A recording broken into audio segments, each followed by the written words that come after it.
Good evening and welcome to this session of the virtual coaching classes organized by the Board of Studies of the Institute of Chartered Accountants of India. In the last class, or the last session, what we did was we started discussing about the incorporation of a company, etc. I showed you how a company is incorporated, the various rules relating to that. Okay. We discussed about the documents to be filed along with the memorandum and articles of association. Fairly simple process. Now it's called SPICE Plus, Simplified Pro Forma for Incorporating a Company Electronically Plus. Today, I'm going to take you beyond that. We also saw the concept of a one-person company, how to incorporate that and all that. Today, we are going to talk about other matters relating to the incorporation. To begin with, we will talk about formation of companies with. Now, conventionally, I think people have been using this term casually. We call these companies as not-for-profit companies, NPOs, not-for-profit company. Yeah, there are many organizations where the goal is not to make money. Nevertheless, even such organizations would generate a surplus. Any activity could result in a surplus.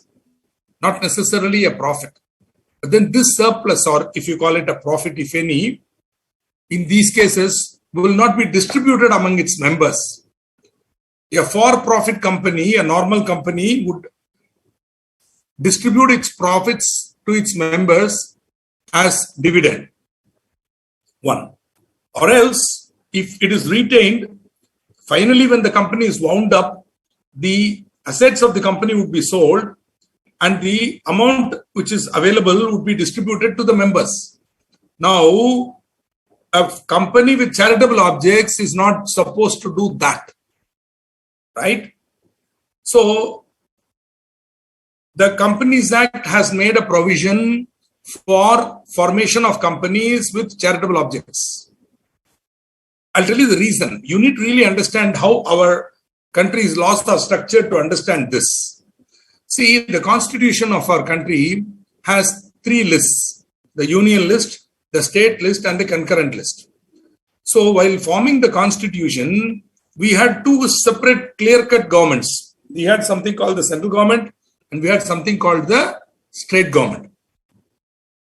Each of these governments were given powers by the constitution, which is contained in these lists.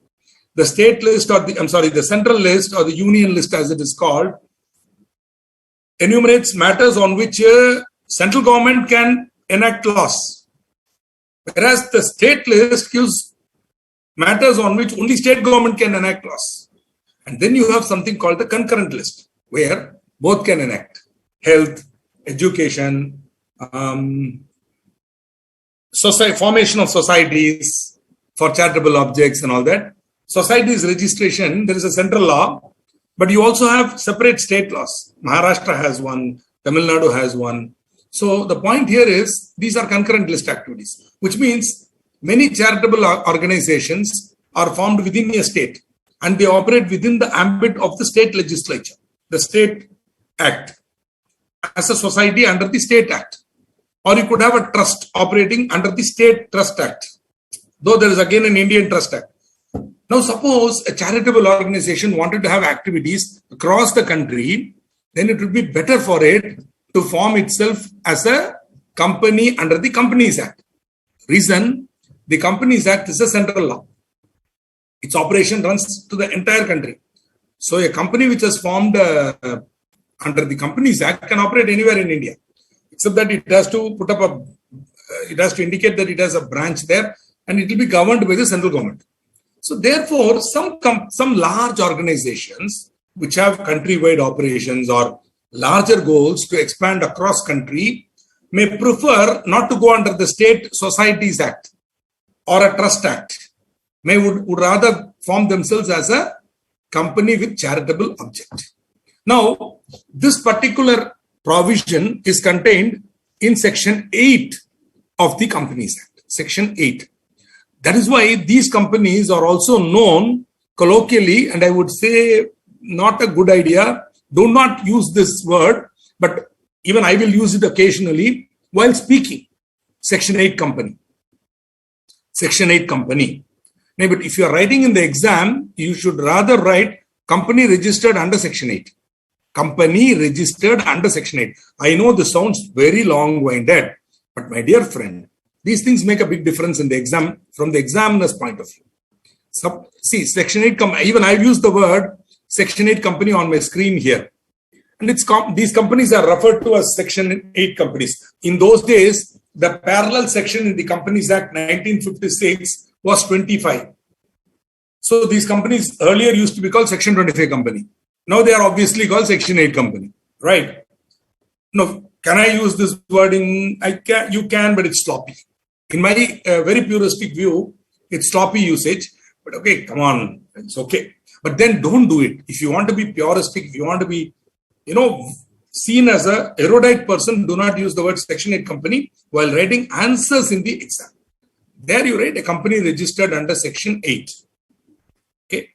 Now, such companies which want to, you can even go to an extent. I will tell you later, instead of using the word registered, you can actually use the word license. Friends, for a very, very emergency need, I need to just mute for 2 minutes and get back. Give me.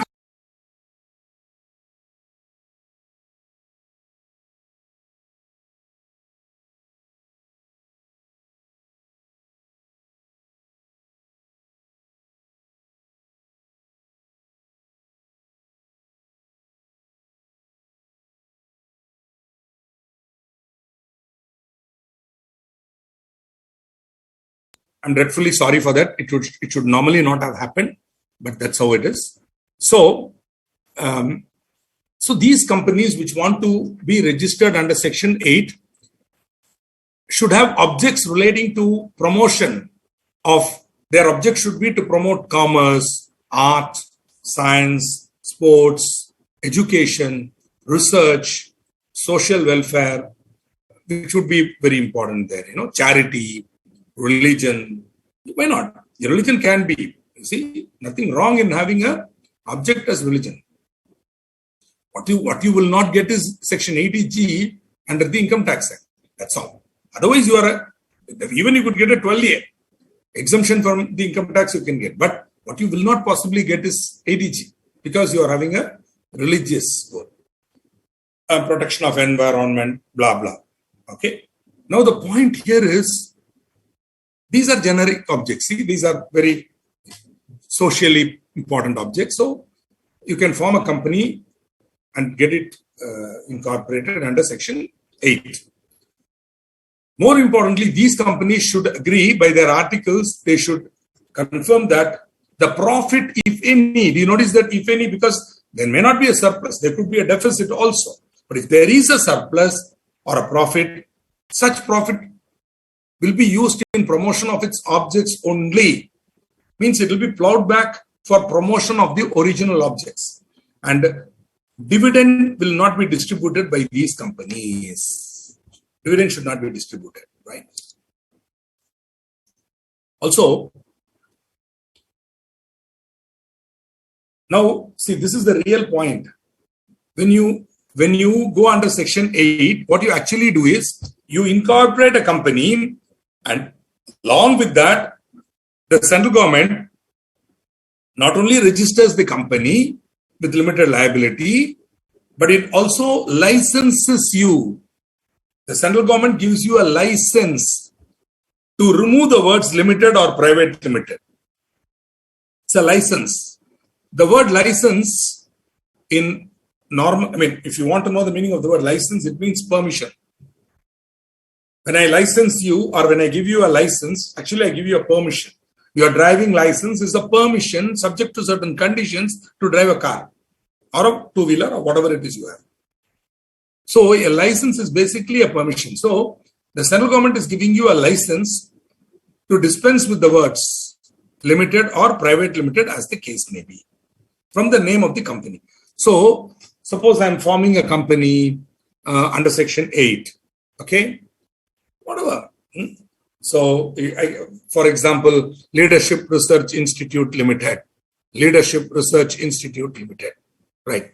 Now, once I go under section 8, the central government will permit me to remove the words limited. So my company will be called Leadership Research Institute and it will be registered under section 8. Many companies, many famous companies are registered under section 8. To my knowledge, the Bombay Stock Exchange is a section 8 company, and rather section 25 company, because when the Bombay Stock Exchange was formed, there was no section 8, right? The Madras Race Club, to my knowledge, the Presidency Club, where I am a member in Chennai, is under that I know 100%. The Presidency Club is a section 25 company. Because many times, they've had some doubts and all. I was there on the panel to answer that question on the bylaws and stuff like that. So they are a section 25 company, right? Like I'm sure in your city, many big clubs or etc. They will be having. They would have been licensed under section 8. Check out.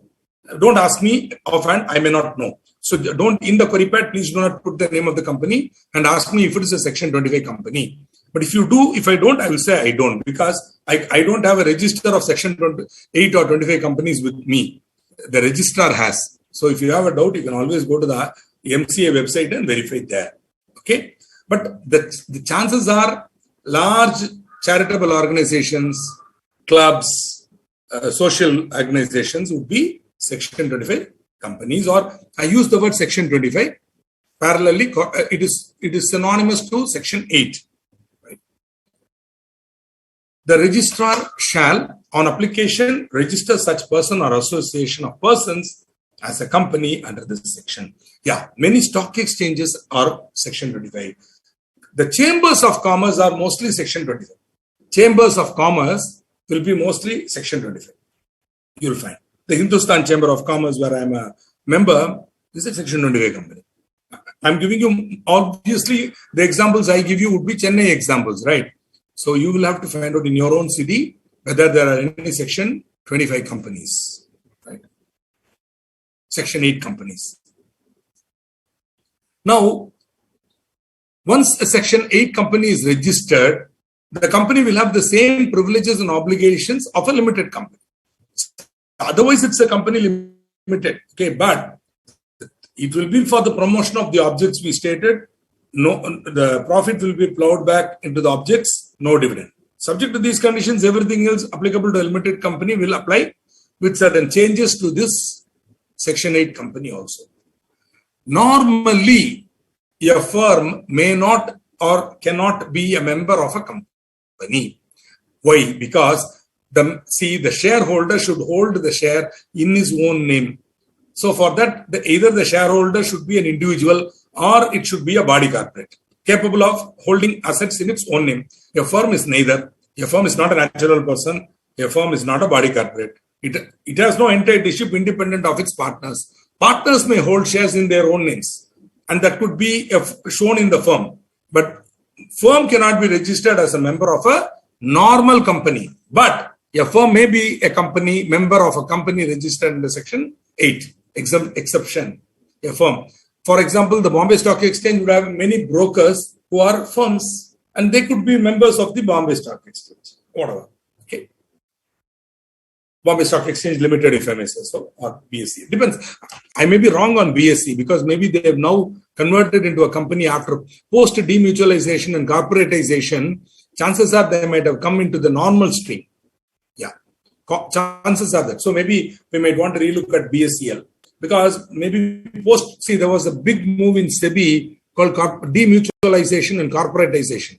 When that happened, some of these guys had to come out and they got into normal category. Alteration of memorandum and articles. So a company registered under this section shall not alter the provisions of its memorandum or articles except with the previous approval of the central government. Later on, we'll be seeing provision or procedure for alteration of memorandum and articles. There you will find absolutely there is no need for approval of central government for alteration. Friends, when you want to change the name, when you want to change the registered office from one state to another, etc., you will find there is an element of intervention by central government. But for just altering your memorandum, a clause therein or articles, there is no need for central government approval. But a company registered under Section 8 needs to get the approval of the central government. A company registered under this section may convert itself into a company of any other kind only after complying with such conditions as may be prescribed. Okay. Once it wants to convert itself, for example, a Section 8 company may want to convert itself into a normal private company, in which case it has to amend its articles, include the private company articles there, remove this non-distribution of dividend clause, blah, blah. I seriously don't know why they would want to do that. For all the trouble, it would be easier for you to form a new private limited company. But still, if they want to do that, they can by passing a special resolution. Okay, but a Section 8 company cannot be converted into a one-person company. It cannot become a one-person company. Nor can a one-person company be, a Section 8 company cannot be formed as a one-person company. Got it? And one-person company cannot be converted into a Section 8 company. Got it? Okay. Now, yes. In case, see, the purpose of this company is to promote social objects and to, be a good influence on society. Now, in case the company contravenes any of the requirements or the conditions of this section, suppose instead of promoting social welfare or whatever, they do all sorts of nonsense activities, then the central government may revoke the license of the company. Revoke means to take back. I revoke the license means I take back the permission. I permitted you, now you take back. What will happen? What was the license in the first place? To dispense with the words limited or private limited. Once the revocation happens, the company will again become a limited or private limited company, bound by all the rules and regulations of a limited or private limited company. Okay. So this revocation will happen when there is any contravention of the requirements of conditions of this section, or the affairs of the company are conducted fraudulently or in violation of the objects of the company or prejudicial to public interest. See, they form a music society. The idea is to promote music. Instead, they start doing all nonsense. They start, doing some illegal activity, collecting money and not providing services, whatever. It's illegal, prejudicial to public interest. Stop. Okay. But before such revocation, see, that word public interest is a very powerful word. It's wide enough to include anything. See, suppose a Section 25 company was formed for promotion of music, and they claim that they are at the highest level of music appreciation, and they had started recognizing musicians. Now, if they start recognizing all sorts of donkeys, ignoring the real good musicians, that itself could be a violation of public interest. And somebody could complain and say, I am a Carnatic music sort of fan. And this Sabha or whatever this association, which is a Section 8 company, is doing nonsense. They are promoting all sorts of untalented people. So it could be a ground. And they could say, sorry, you are not maintaining the level at which we thought you will operate. But then, whatever the complaint may be, whatever the decision of central government may be, before revocation, the central government must give a written notice of its intention to revoke. And also, an opportunity to be heard in the matter. This is again very important. Every citizen of a democratic country should be given, actually, here the word opportunity is used in the section, but I would add one more word, which is not there, but still it is there.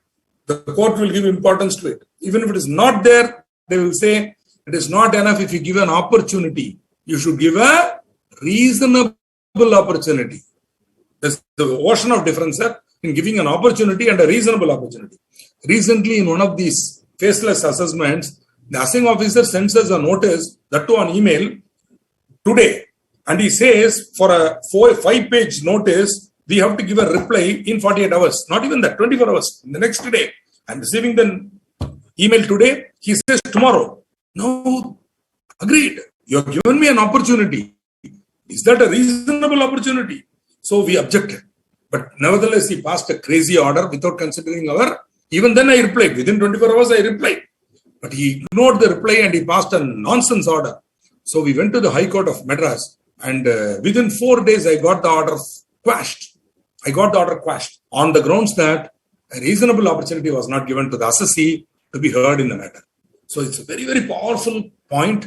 And even if, as a future practicing chartered accountant or a member in service, appearing before government authorities, always gently point out that, sir, I need to be given a reasonable opportunity. Don't be rude or, don't be offensive. But at the same time, gently point out to the central government, to the officer of the government, sir, please give me a reasonable opportunity. What is reasonable? Sir, 15 days time you give me.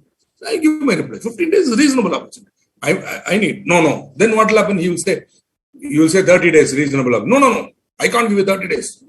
Give me 20 days. Like you got a negotiation there. But then a reasonable opportunity has to be given. And this is very important. Since you are all students of law, going beyond company law, try to understand the importance of these words. Public interest, opportunity and reasonable opportunity. Because this is common to all law. Income tax, GST. In case some of you want to become specialist in GST, I want to be an expert, whatever. You need to understand these principles of law.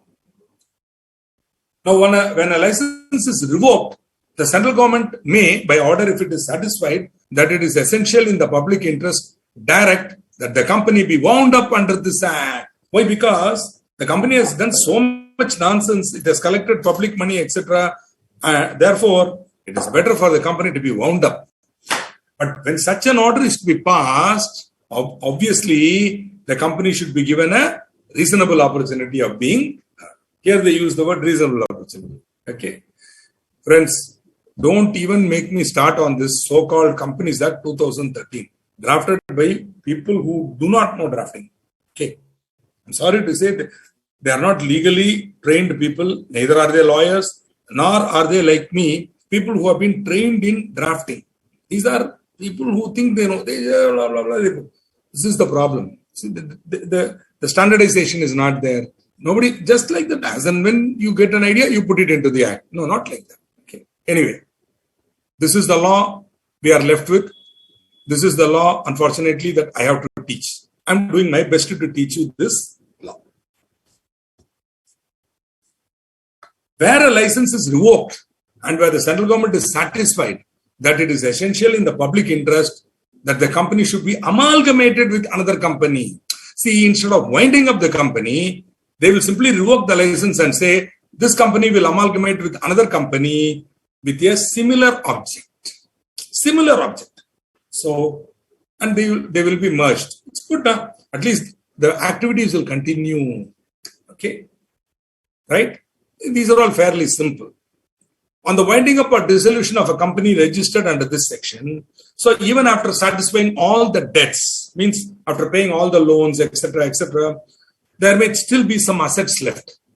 Such assets may be transferred to another company registered under this section and having similar objects, in addition to such conditions that the tribunal may impose.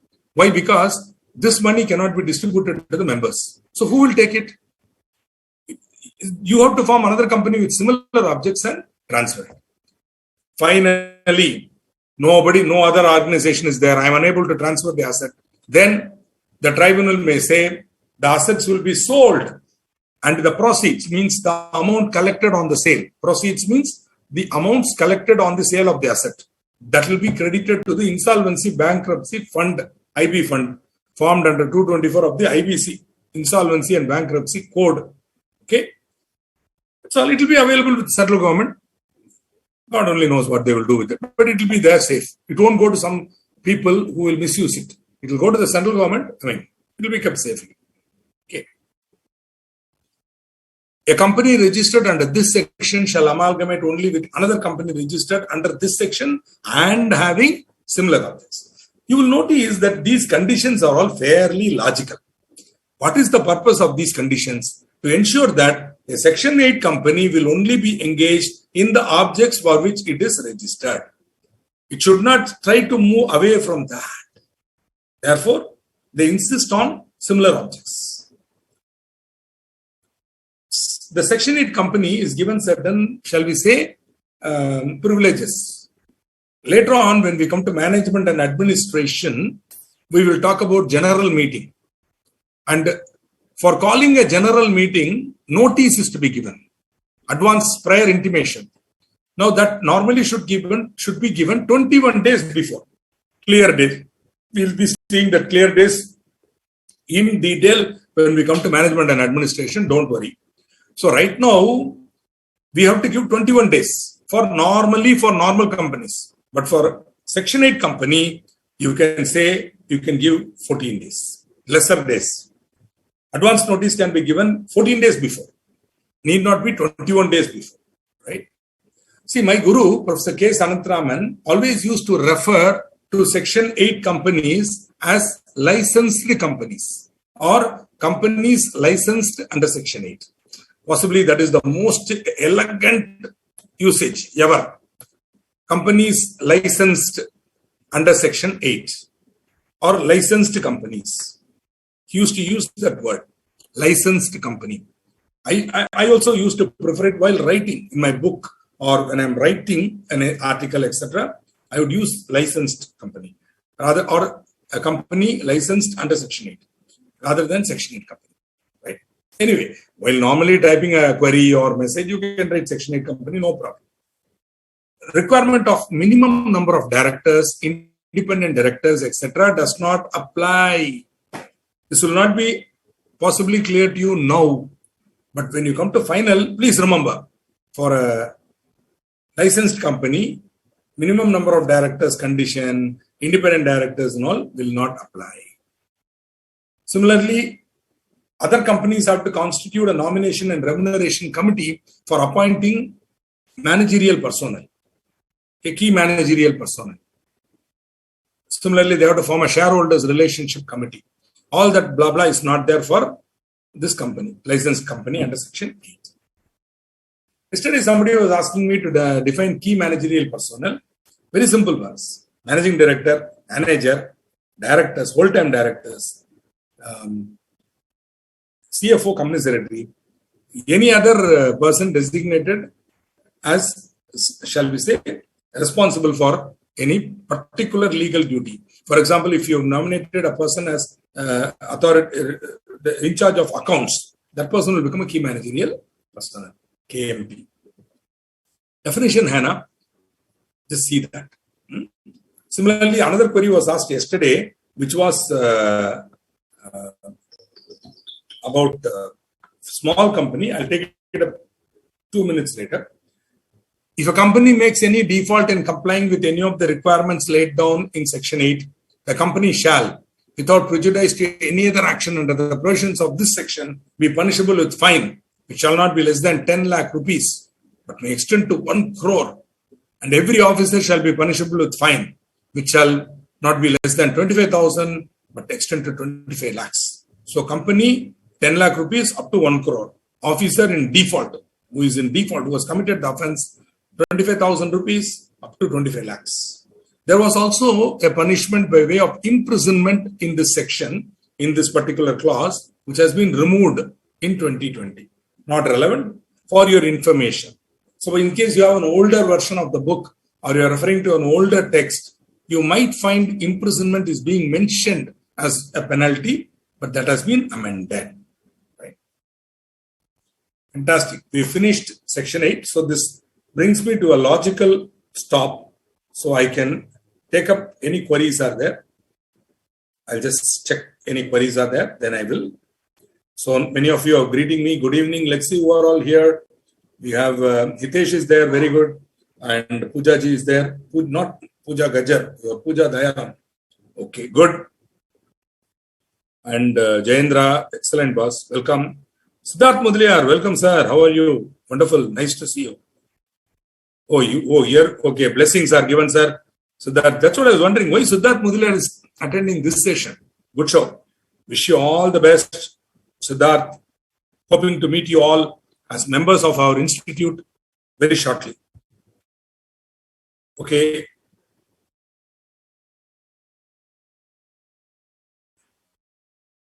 When you will share these notes? Boss, again and again I'm telling you, notes will be shared on 21 or maybe 21. 22 it will be shared. 21 it will be shared. On the 21st it will be shared. Last class of this topic it will be shared. Okay, being human, Patanjali Ayurveda, excellent. Beautiful. But sir, in Section 8 company, are the salaries? Yeah, why not? Salaries can be paid to employees and all. Yeah, why not? See, employees, what you are saying, you will not pay dividend to the shareholders. Akka salary. In fact, many Section 8 companies are huge employers. They pay huge salaries to their employees.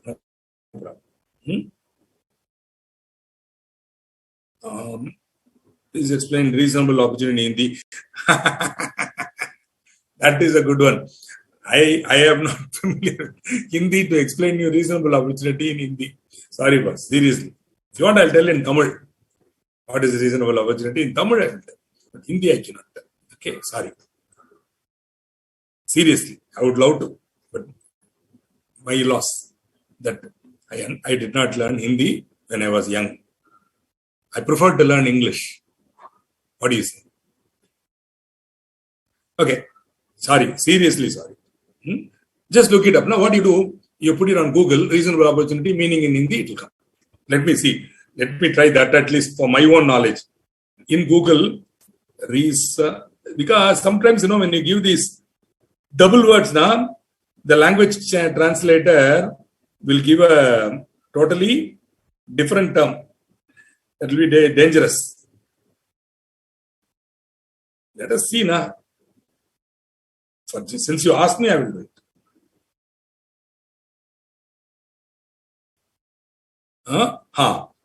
Uchit avsar. Uchit avsar.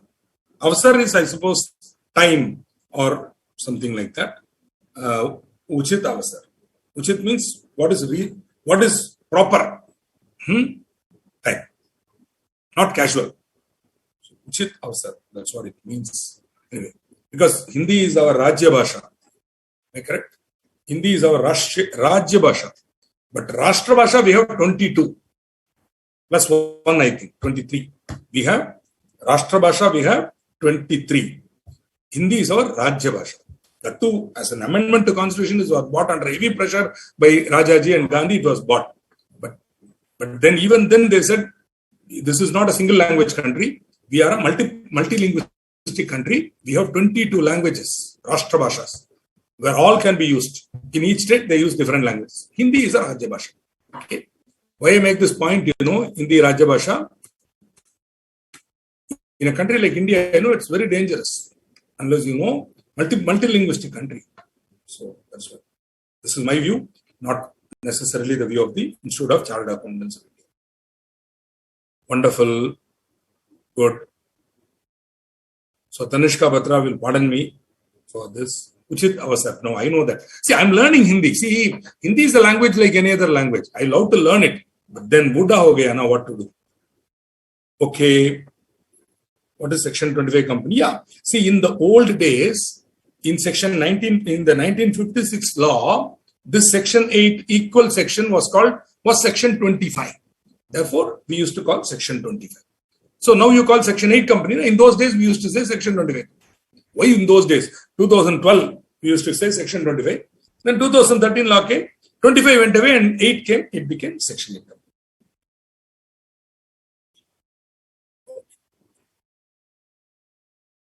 See, if I say, I'll give a simple example. I give a very tough question and I ask you to give the reply immediately or within 1 hour. What you will say, sir, it's a tough question, sir. Please give me some reasonable time. Uchita, sir. You give me some reasonable time. So how long is reasonable? Depends on the person. Na? So even suppose you ask me a tough question and you insist, Srikanth, you answer now. Hey, I can't answer, yeah. I need time. So how much time? That reasonable time means, well, give me time, 1 day time. 24 hours. Like that, what is reasonable in law is there cannot be different. It differs from situation to situation. Okay, what is reasonable will differ from situation to situation. But in that situation, you have to see what is reasonable and what. That is why when the matter goes to court, court will only finally say this is not reasonable, this is reasonable. Court will decide finally. Okay. You, Jayendra Kumar, customer, don't worry, it is my job. If I don't complete it, you sue me. What do you say? And it is not 3 sessions, it is 4 sessions. Okay.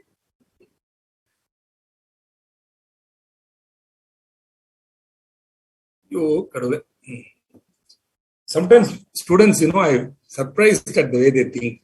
Instead of concentrating on the lecture, why are you worrying about whether we can complete? Suppose I cannot complete, I will take one more session. What is there?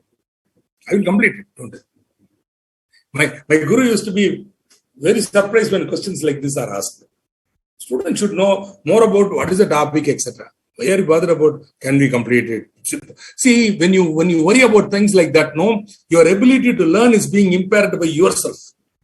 You are reducing your own ability to learn because your mind is so preoccupied with non-essential issues that you are not able to absorb the subject to the core.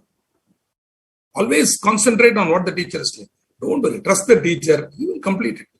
And it's not 3 sessions, it's 4 sessions. That again, please note, it is not 3 sessions. What I'm doing is, I'll tell you, since Chandra is such a technical person, I'm telling, I have 105 slides. I have 105 slides to cover. So what I'm doing is divide by 4. So around say 25 to 30 slides every session. That is my goal. So last session we covered about nearing 27 slides. So another 25, 26 slides. Around say Thursday, inshallah, Saturday. With that, it will be over. Don't worry. See, you asking this question, me answering, we have delayed it.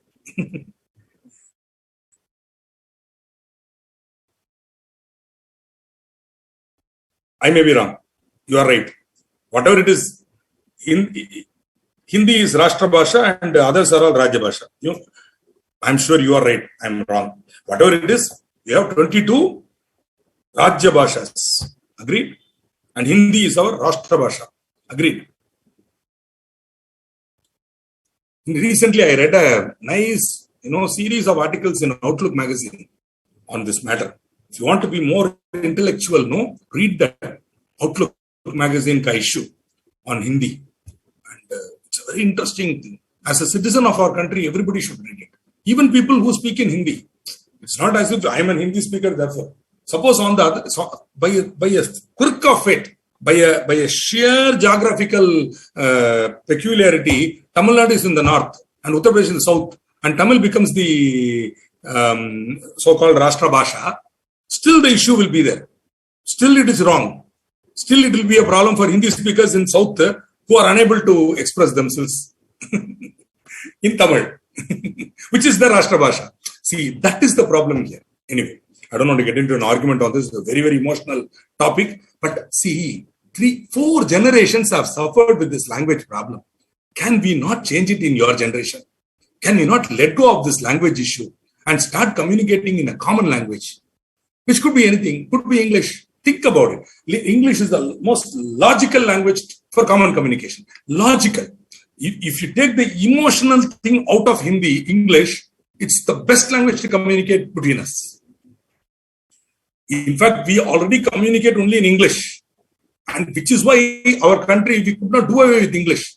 When we introduced Hindi as so-called Rashtra Bhasha, we could not say no English. We said English is the state language. Hindi also Rashtra Bhasha, like that. Got it? Which way? Because we very well knew that below Vijayawada nobody will understand. Nobody will be able to read. Maybe speak is okay. Read. So we played it safe and we said Hindi. So my humble request, see, one generation, 3-4 generations have wasted their time fighting on language. Everybody was wasting time. It's not only everybody was wasting time on fight, which is why our country could not become the strong, country it could have become, because we are fighting on silly issues. Language is a silly issue. Language is a means of communication. Because 4 generations ka life we have spoiled. Some people don't know English. Some people don't know Hindi. Everybody doesn't know their mother tongue, except people who speak Hindi as mother tongue. Why? Bhojpuri? Gone. Odia? Gone. Going, gone. Bengali? Going, gone. These languages are dying. Okay?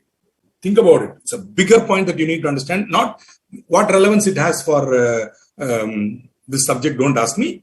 Ultimately, when you become a chartered accountant, remember, you're going to be one of the intellectuals of this country. Yes, you will be one among the intellectual population of this country, not just qualified person.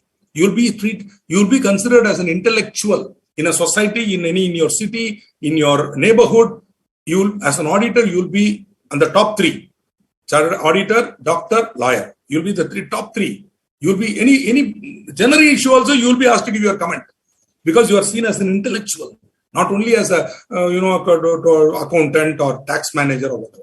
Go beyond that and think like an intellectual, which is why we have great people in our profession, who are intellectuals, like Gurumurthy and all, who are all intellectuals. Like that, we should. Anyway, thank you for acknowledging, sir, Mr. Mageshwaran. And of course, hey, Jayendra, come on. I understood what you are asking, but don't worry. I understand your concern. I will complete. In fact, in Bhagavad Gita, Krishna says, Idham vakshyam yaseshataha. In the 7th chapter, he says, Idham vakshyam yaseshataha. He says, I will explain this matter to you completely, aseshataha, without any balance, without anything left out, I will explain it to you. Don't worry. Like that, he will tell Arjun, humbly, I am saying that to you also, Idham vakshyam yaseshataha. Don't worry. Okay. Now, section 9. Very interesting. Is from the date of incorporation mentioned in the certificate of incorporation. From the date of incorporation mentioned in the certificate of incorporation, such subscribers to the memorandum and all other persons as may from time to time become members of the company shall be a body corporate by the name contained in the memorandum. So once the company is registered, from the date mentioned in the incorporation certificate, these people will come together and become a body corporate by the name contained in the memorandum. They will be capable of exercising all the functions of an incorporated company under the Act, having perpetual succession. So, once the certificate of incorporation is issued, immediately this company will come into existence, capable of holding assets in its own name, capable of filing suit in its own name, capable of defending suits in its own name, etc., etc. As you can see, with power to acquire, hold, and dispose of property, both movable and immovable, tangible and intangible. So it can acquire, hold, and dispose of. And it has the right to contract. So when a contract is entered into, it is not entered into by a director or by a shareholder. It is entered into by the company. The director signs on behalf of the company as an agent. Okay? The company can file a suit in its own name. And it can be sued in its own name. Right? This is important. When you come to final, you should remember this. That the company can file a suit in its own name. Now, this point, the company comes into existence from the date mentioned in the certificate of incorporation. Suppose by a clerical error or whatever, the name is wrongly mentioned. For example, the company was actually incorporated today, but the name is wrongly mentioned as day before yesterday. Date is wrongly mentioned as day before yesterday. Sorry, the company has come into existence day before yesterday. Got it? So even if it is wrongly mentioned in the, this was decided in a case called Jubilee Garden Mills versus Williams. Yeah, Mr. Joshi is asking this question. Suyog Joshi. Yes, I learned Sanskrit when I was 27 years old. Okay, because though it's neither a Raja Bhasha nor a Rashtra Bhasha, somewhere I thought that could be my Matru Bhasha.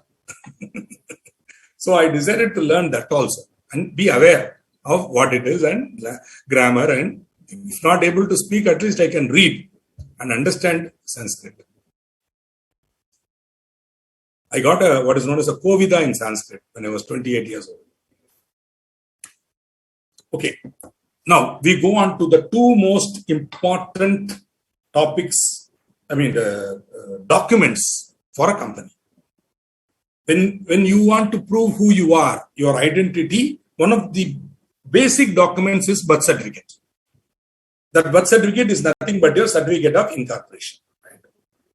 Now, company also has the certificate of incorporation, but in addition to that, two more documents are very, very vital and important documents.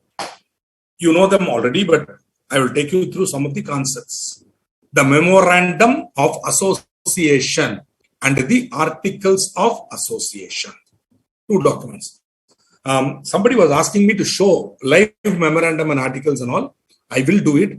Though I had a lot of work and I had some other crisis and all, so I couldn't do it. So tomorrow I will ask my people to take a scanned image and then I will keep it ready for next class. I will show you. I will show you the certificate of incorporation, the memorandum. E-memorandum is there now. You upload the e-memorandum. The content of the memorandum is copied and pasted into the online format so that anybody wants, they can download it. In addition to that, we prepare a book also. I'll show you some of these things. So the Memorandum of Association, as originally framed and as altered from time to time, is called the definition of in the Act says memorandum means the memorandum of association of a company as originally framed or as altered from time to time. So the idea is in the Act, whenever they use the word memorandum, they mean memorandum of association. But come to the last line, the memorandum is the charter that brings the company into existence. See, think about it. How did India as a sovereign democratic republic come into existence? The day the constitution was adopted. So that event is a very important event. When the founding fathers of the United States of America signed what is known as a Declaration of Independence, the great country called the United States of America came into existence. So these are called charter documents. That's the Declaration of Independence, the Constitution of India. These are all called charter. They bring something into existence. So the memorandum is the charter that brings the company into existence. It is the base document for the formation of the company, and along with the articles is regarded as the constitution of the company. Equal to the Constitution of India. So the country we have constitution, for the company we have memorandum of association. And along with the articles, it becomes the total charter or the total constitution. But later on, we will see articles. Later on, we will in-depth see what is articles. Right now, let's understand memorandum better. It contains the objects for which the company is formed and therefore identifies the possible scope of its operations beyond which its actions cannot go. See, for you and I, we are natural persons. There is no restrictions on what we can do or what we cannot do. But an artificial person like the company should have some restrictions on what it can do. And people should know what it is capable of doing. Therefore, the memorandum clearly prescribes or circumscribes or reduces or restricts the operations. These are called objects. These objects are contained in the memorandum. Therefore, any person, the shareholder, creditor, any future person who wants to deal with the company, by seeing the memorandum will know what are the powers of the company, what are the activities it can engage in. And in case they are going to invest money or lend money, they would know for what purpose it will be utilized. Because it cannot be utilized for a purpose other than what is mentioned in the memorandum. Which is why memorandum is very, very important. See, today, that is why earlier what we used to do, we used to have some 5 main objects. And then we used to add a lot of other objects. So that whenever we want, we can bring the other objects into action. Today, no. Company can have only maximum 5 main objects. That's all. And it has to operate within that main object. In case you want to change, you have to go through a process. Okay. So that main object should be related to each other. You can't have 5 different main objects. Suppose we are incorporating a company, cement manufacturing company. then 5 objects should be only cement related. Maximum you can have sale of byproducts, etc.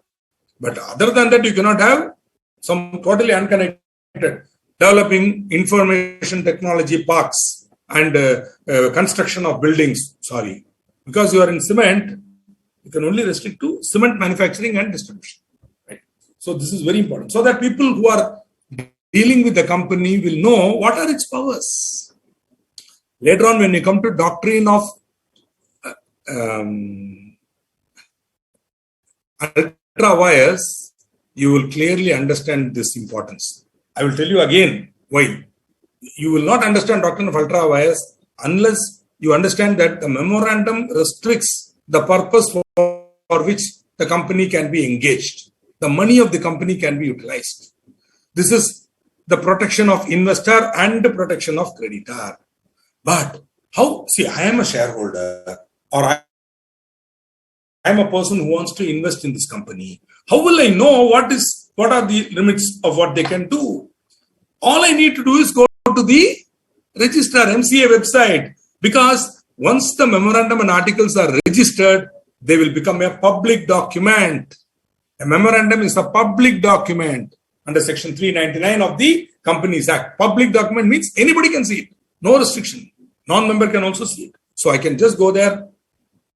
As I told you, in the MCA website, I think they charge some money for inspection, whatever it is. Actually, I have not done it. I will find out and tell you. But to my knowledge, they don't charge only for viewing. But if you want to download and all that, I think they charge you. So you can go and see it. Every person entering into a contract with the company is presumed to have the knowledge of the conditions contained therein. Presumed. See, I am the company. I have registered myself. My memorandum and articles is now uploaded. It is available for you on the website. Now, you can't tell me, no, I didn't see it. Oh, no. Why? Because it is there for you to see, boss. So the law says, even if that person has not seen it, it will be deemed as if he has seen it. I repeat, it will be deemed that he has seen it. Tomorrow he cannot say, no, I'm not aware of it. Nobody gave me the memorandum. Nobody will give you the memorandum. It is there in the website. Please go and see it. Even if you don't see it, even if the third party has not seen it, he shall be or she shall be presumed to have the knowledge. Presumed means deemed. Deeming is a very powerful topic. Later on, when we come to constructive notice, as it is called, I'll tell you a little more. This is called the doctrine of constructive notice. Constructive means deemed, presumed. Notice means knowledge. Constructive notice means presumed knowledge, deemed knowledge. Even if that knowledge is not there, it is presumed. It shall be as if that knowledge is there. So not only is it applicable to memorandum and articles, it is applicable to all documents filed with the ROC or uploaded on the MCA online portal. For example, later on, you will be seeing charges. Whenever the company borrows money and offers the asset of the company as a security, where the company's assets are offered as security, that matter should be informed to the registrar, to the MCA. It's called registration of a charge. When that asset is offered as a security, a charge is created. So that charge is to be registered. Once that is registered, it becomes a public document. So that if you are going to lend money to the company against that property, first you should go to the registrar's site, MCA site, and check out. On that property, has the company already borrowed money? You can. That information is available, public record. See, these are all protection of the investor and protection of the creditor. So we should use these facilities, right? So this is memorandum. This is the doctrine of constructive notice. Even if you don't understand at this stage, don't worry. When I come to doctrine of ultra wires, again we will discuss doctrine of constructive notice. But right now what you should understand, any document which is registered with the MCA, including memorandum and articles, is a public document. Any person who wants to deal with the company should go to the website and see it. Even if he or she has not seen it, it shall be deemed that they have seen it. That is the doctrine of constructive notice. Right? Now what we are going to do, we are going to see the, shall we say, the clauses, C-L-A-U-S-E, C-L-A-U-S-E, clause. Santa Claus is C-L-A-U-S, Santa Claus. This is C-L-A-U-S-E. Clause means section, like that. One portion is called clause. So in the Companies Act, we call it section, whereas in the memorandum, we call it clause. So we have 6 clauses in the memorandum. C-L-A-U-S-E. Clause means like a section. So the first clause is called name clause. Okay. Clause is a Latin term which means similar to section, like that. Okay. Point. Like that. So the first one is number 1, name clause.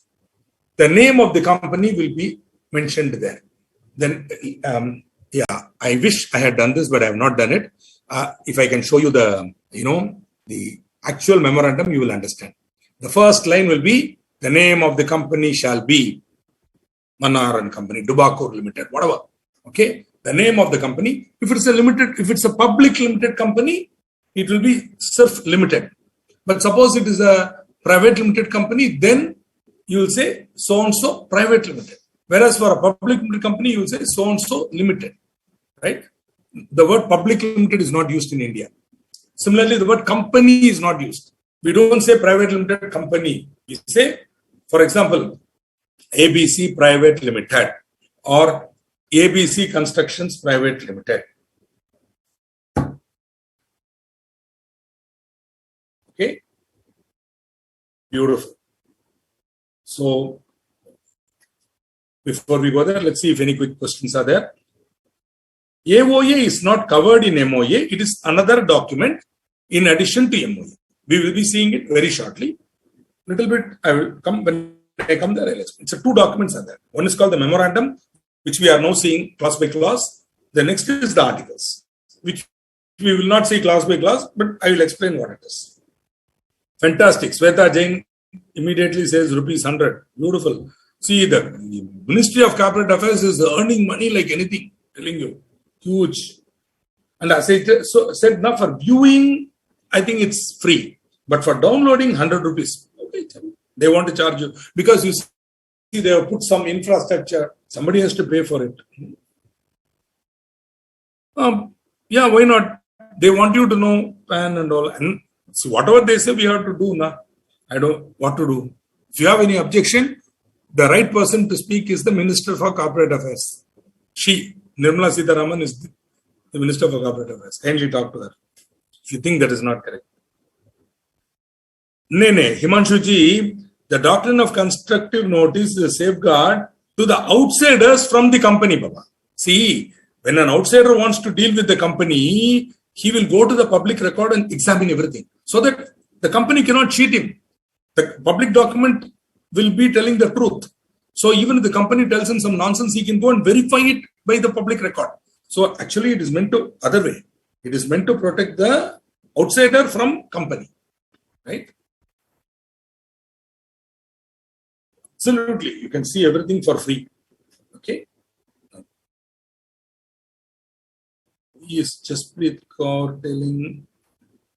Yes, okay. Good. Excellent.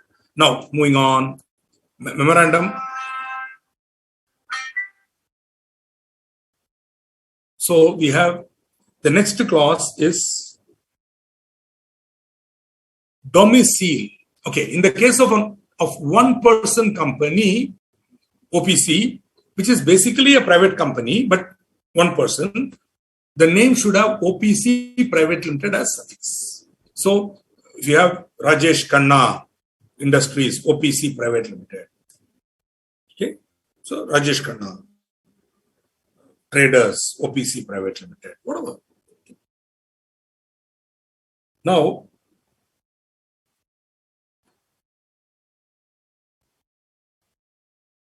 the next clause is the domicile clause. Domicile means state where the company's registered office is situated. In this clause, the address of the company will not be given. the registered office ka postal address will not be given. Okay. So, what you will have here is the state in. Why? Because as I told you, in this country we have two jurisdictions. We have a state jurisdiction and we have a central jurisdiction. You and I come under both. Every citizen of the country comes under central government jurisdiction. But for certain matters, we have to come under the state jurisdiction. For some matters, we come under the central jurisdiction. Now, how will you know which state will be having control over this company? That is based on the domicile clause, the state in which the registered office of the company is to be situated. So, for example, many companies, especially in the north, will have a corporate office in Mumbai. But the registered office will be in Gujarat or in Madhya Pradesh. So the domicile would be there. Nothing wrong in that. They're not cheating anybody. Nothing wrong. They would have, for the sake of convenience, because they would have become a nationally present brand, it will be preferable for them to have a corporate office in Mumbai. But still, the registered office of the company will be in the state of Madhya Pradesh, Indore, state of Madhya Pradesh, whatever. Now, why not? Nothing wrong in that. Absolutely nothing wrong. Because it is publicly known. If you want to become a shareholder, you jolly will know the registered office in Indore. Then only you become a member. So now you can't say, no, they are keeping the registered office somewhere in Indore. You knew very well it is in Indore because it's clearly stated the state in which the registered office of the company is situated is Madhya Pradesh. Okay, so what to do? Right. Only the state is mentioned here because then the government of that state will have control over this company for certain matters. For example, certain laws, certain taxes are levied by the state. So to that extent, he will come under that category, etc. Okay. So that is how you have to. Similarly, once you have your registered office in one state, any other state, if you set up an office, that will be a branch. That will be treated as a branch, right? This will become relevant for you in other contexts also, the registered office clause. Because when you come to management and administration, we will tell you the annual general meeting should be held only at the registered office. The annual general meeting should be held only at the registered office or in the same city, town or village as the registered office. When we come to management and administration, you should remember this. Do you notice one thing? Whenever I give you some information, I'm also asking you to remember it so that when you come to another topic, I will call for it. So please make a note of that so that you will relate it and talk.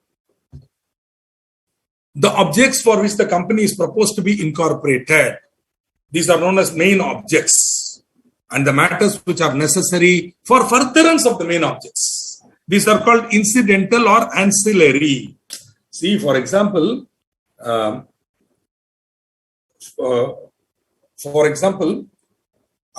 goal is to manufacture cement, but to do that, I have to borrow money. I have to raise deposits. I may even have to lend money once in a while. I may have to invest. All that will come under ancillary objects. Right? Sir, are these clauses are compulsory or just a format? Sir, it's a format, they are compulsory. Every company should have these clauses in the memorandum. Without these clauses, the company will not be incorporated. And the objects should have minimum 3 objects and they should all be related to each other and they will be called main objects. Other than that, you can have ajar, ancillary and incidental objects. In fact, they themselves have given a lot of standard incidental and ancillary objects in the format. Yeah, but basically they are a format, but you can still, but these are compulsory. You have to have. You cannot avoid it. For example, this is a very, very important legal clause. Because remember, why are you forming this company? Because you want limited liability. This is the clause which states that the liability clause mentions that the liability of the members is limited. In case it is limited by shares, it says the liability of the members is limited to the amount unpaid, if any, on the shares held by them. The last session we had a question and many of you answered correctly. When I said, when a company has got fully paid 10 rupee share, what is the liability? Many of you rightly said 0, nil. Okay. So the liability is limited to the amount, if any, unpaid on the shares held by them. In the case of a company limited by guarantee, the amount up to which each member undertakes to contribute in the event of the winding up. At the time of winding up, the member says, if it is wound up, I will pay so much. That is the limit of his liability. The amount he has guaranteed. That is why it's called limited by guarantee. So they agreed to contribute towards the assets and also towards the costs, etc. Okay. Yeah. Now, ancillary objects, somebody is having a doubt. See, main object for you is to pass the CA exam, right? But you have to eat now. Am I correct? You have to buy clothes now. That is all ancillary, which are meant to support the main object. You can't carry on the main object unless you support you do this. Examples are entering into lease agreements, borrowing money, lending money, investing the funds, etc., etc., etc. Everything will come under the ancillary object. Okay. So the word ancillary means additional or supportive, in addition to, supportive of the main objects. You cannot carry on the main object unless you carry on the ancillary or incidental object. See, you want to visit your friend who is in Gujarat for her marriage. You have to go to Ahmedabad. So main object is to attend your friend's wedding. But to go to Ahmedabad, you should buy flight ticket or train ticket. That is ancillary, incidental. Got it? So that is not the main. Buying ticket is not the main object. But to go to Gujarat to attend the marriage, which is the main object, buying ticket is a incidental or ancillary object. This is the best explanation I can give for your question. The fifth clause is the capital clause. This is the amount mentioned in this clause is called the authorized capital, or the number of shares mentioned in this clause is the authorized capital of the company. The amount of share capital with which the company is to be registered and the division thereof into shares of a fixed amount. Later on, when we come to share capital, I will talk more about this. The shares of a company are same amount, fixed amount. Each share has the same face value. Okay. So this is the amount of share capital with which the company is to be registered. This is called authorized capital. More about it when we talk about separately. We'll come to share capital as a topic. At that time, I will tell in detail. But at that time, don't ask me what is authorized capital. Authorized capital is the amount, number of shares and amount mentioned in the memorandum as the number of shares with which the company is to be registered. Now, if you want to increase the capital, you have to change this first. Suppose a company is incorporated with 1 lakh shares. Authorized capital, 1 lakh equity shares of rupees 10 each. So the authorized capital of the company is 1 lakh into 10 lakhs. Suppose you want to now issue shares for 20 lakhs. You can't. Maximum you can issue only 10 lakhs. If you want to issue another 10 lakhs, you have to increase the authorized capital from 10 lakhs to 20 lakhs. We'll see that. How to, again, you have to amend the memorandum. This is nothing but alteration of memorandum. You have to alter the capital clause. Okay, we'll see that when we come to alterations. Any provision in the memorandum or articles in the case of a company limited by guarantee. See, the capital clause of the company limited by guarantee will mention what is the amount each member undertakes to bring, like that. Okay. Company limited by guarantee may or may not have share capital. Suppose a company is there, it is limited by guarantee, it is not having share capital, then the provision in the memorandum of article shall not give any person a right to participate in the divisible profits of the company, otherwise as a member. If the contrary is done, it shall be void. I'll explain this to you. Suppose I am forming an association. Now, sometimes, when I'm forming a Section 8 company, I will go for a company limited by guarantee without share capital. No problem. Why not? Why share capital at all? limited by guarantee, not having share capital. 6 people form it. They say, in case the company is wound up, I will contribute 1 lakh, 1 lakh, 1 lakh, 6 lakhs. That is not the capital. That is the amount they agree to undertake to contribute at the time of winding up. Company is incorporated, no share capital. Company is making a lot of money, right? Now, maybe it's a society meant for promoting some welfare of some particular group of people. Now, so they will be having people who are engaged as members, who are admitted as members. Now, tomorrow, because of some, local issues, a non-member who is a relative cannot come and claim. Nor can the memorandum or articles, provide for that. Only member is entitled to participate in the divisible profits. Got it? So this is just a protection. So the idea is, later on we will be seeing the memorandum and articles are basically a contract. The memorandum and articles are basically a contract. When the signatories to the memorandum, the people who are signing the memorandum, they sign it, they enter into a contract. It's a tripartite contract between the signatory, each and every one of them, the company. So each signatory enters into a contract with the company, and each signatory enters into a contract with every other signatory. So any future person who becomes a member is being admitted as a party to that contract. Are you able to understand? When the memorandum, for the time being, you understand this. I am signing. I am a member. So I have a contract with the company now. Only I have the contract. Nobody else has the contract. No third party has the contract. Only I have the contract. I have a contract with the company and I have a contract with every other signatory. Later on, some more members are admitted. Now they will also have, once they apply in writing, they will enter into the contract. So that is an offer.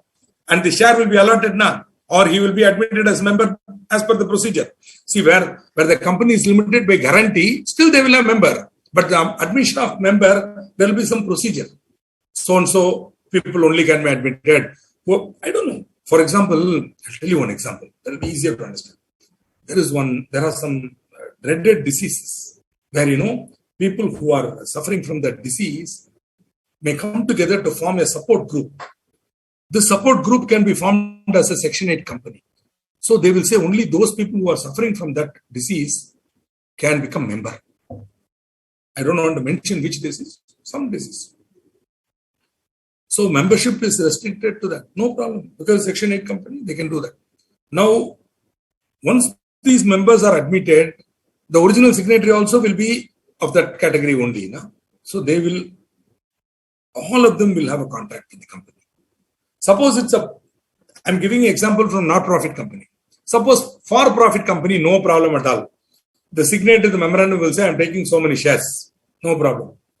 So they will have a contract with the company, contract with each other. Now one more person is coming. Suppose one of the signatories sells his share. Our company issues fresh shares. Whatever happens, new people come in. They are also bound by the same contract. We will be seeing this in a short while, but I'm explaining this. Okay. So other than member, nobody can claim, right? And otherwise than as member, you cannot claim. Only as a member, you can claim. Non-members are not entitled to any dividend or other participation in the divisible profits of a company limited by guarantee and not having a share capital. This is what it means in simple English. Right? Last clause. This is the contracting part. Contracting part. This is called subscription clause. Sometimes it is in those days, it used to be called association clause. In many of the older textbooks, you will find this clause listed as association clause. That is why it's called memorandum of association. Here the signatories. Signatory means person who is signing. The people who are signing are called signatories. So they will say, we the several persons whose name is mentioned below are desirous of forming ourselves into a company limited by shares or whatever, and request that we may be incorporated as a company. Once they all sign, nothing happens. When the ROC issues a certificate of incorporation, there is a binding contract between each member and between the members. Inter se. Inter se is a Latin term. It means amongst each other or between each other. Okay. So there is a contract between the member and the company and also amongst the members. Okay. There's a small change in the case of an OPC. Normal company, only these fellows will say, I am undertaking to take so many shares mentioned against our name. We are desirous of being formed into a company. But OPC, you should also mention that name of that one person. For example, I. It is a seventh clause. Please understand, in addition to the subscription clause, there is a seventh clause. It says, I, whose name and address is given below, am desirous of forming a company in pursuance of this memorandum of association and agree to take all the shares in the capital. This is applicable only for one person company. So he has to mention. Okay. This seventh clause is applicable only for OPC. Also, there's an eighth clause where this OPC alone it will be there, which says Shri or Srimati or so-and-so, son or daughter of so-and-so, resident so-and-so, shall be the nominee in the event of death of the sole member. So, if you connect this with OPC, here you should mention clearly who is that one person, single member. And also you should mention who is the nominee who will become the member in the event of death of the sole member. Right? So, this is mentioned. It's an for OPC, there will be additionally two clauses, 7th and 8th clauses. Got it? Let me see if you have any questions.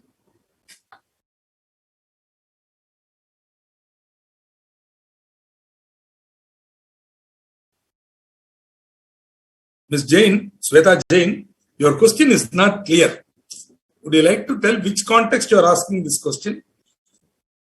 I can say I am eligible for only a year and after that I will not pay. No. Are you talking about guarantee? Are you talking about the guarantee? Company limited by guarantee? No. Once, see, later on, I don't know if you have been taught Contract Act or not. In Contract Act, you have a topic called guarantee, indemnity and guarantee. Okay. Only a continuing guarantee can be revoked. Normally, a guarantee cannot be revoked. Once given. Till the principal creditor releases, you cannot. So, guarantee once given. You cannot take it back. I will not pay.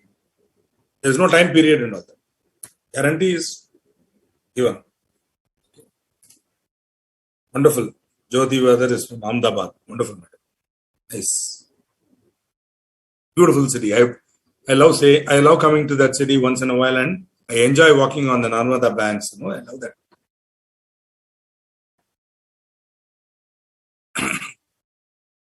Let us see what happens. Some more questions are there. In case of limited by guarantee, if a person is leaving company before owner, then what will be the provision? It's a good question. I'm not aware of the answer. You can't leave is what I feel. Once for a limited by guarantee, you will be there. You can leave, but your guarantee will be there. That's what I feel. Actually, limited by guarantee, I've rarely seen. Company limited by guarantee, I've rarely seen. In fact, in my entire 30 years of practice, I've never incorporated a company limited by guarantee. Okay. Never has anybody come and asked me for it, to do it. Till date, 30 years. I've incorporated more than 1,800 companies in my own name. After that, some more companies I've incorporated through company secretaries. So, never have I seen. Even I've asked company secretaries whether they have done, nobody has done. See, issued capital, I will teach when I come to share capital. Right now, what you should understand, authorized capital is the amount mentioned in the capital clause of the memorandum. The amount mentioned in the capital clause is the upper limit up to which the company can issue shares. The actual shares issued is called issued capital. There is actual shares which are made available to the public is called issued capital. We'll talk about it when we come to share capital. Till then, patience. Today, there will be no break. Instead, I'm going to stop at 8:15, 8:15. I hope that's okay for you. I mean, that's okay. Don't worry. In fact, I'm going ahead of my schedule.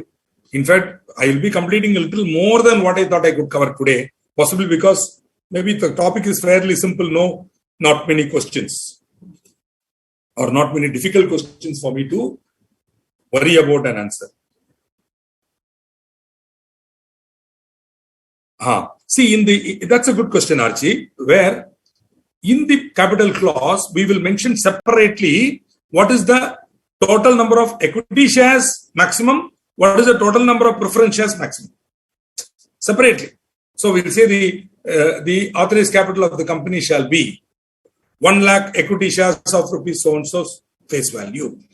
Then 50,000 preference shares of rupees 100 each. Both will be mentioned in this class. Good question. Very good question.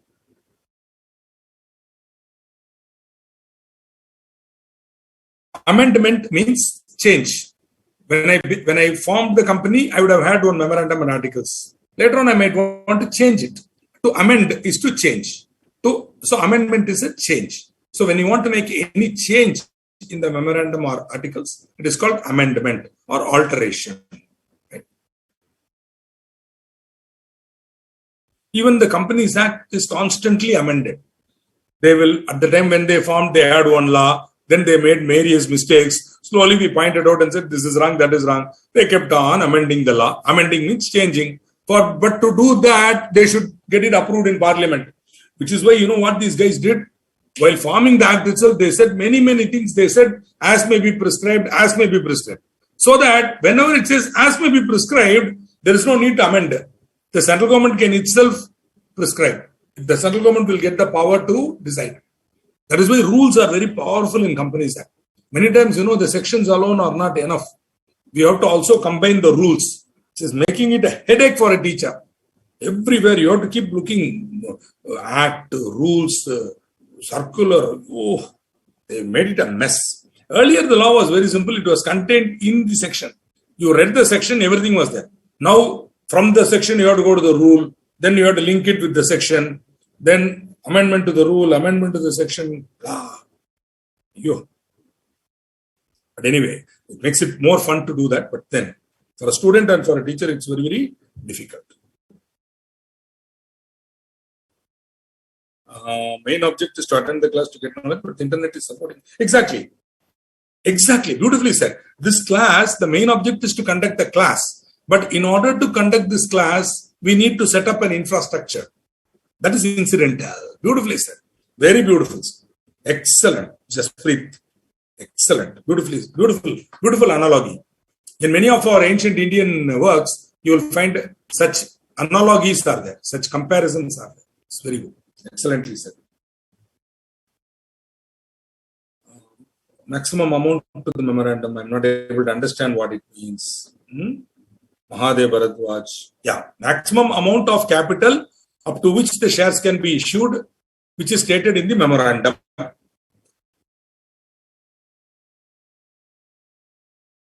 If the member died, a good question again. In case the member dies, then his legal representative can claim.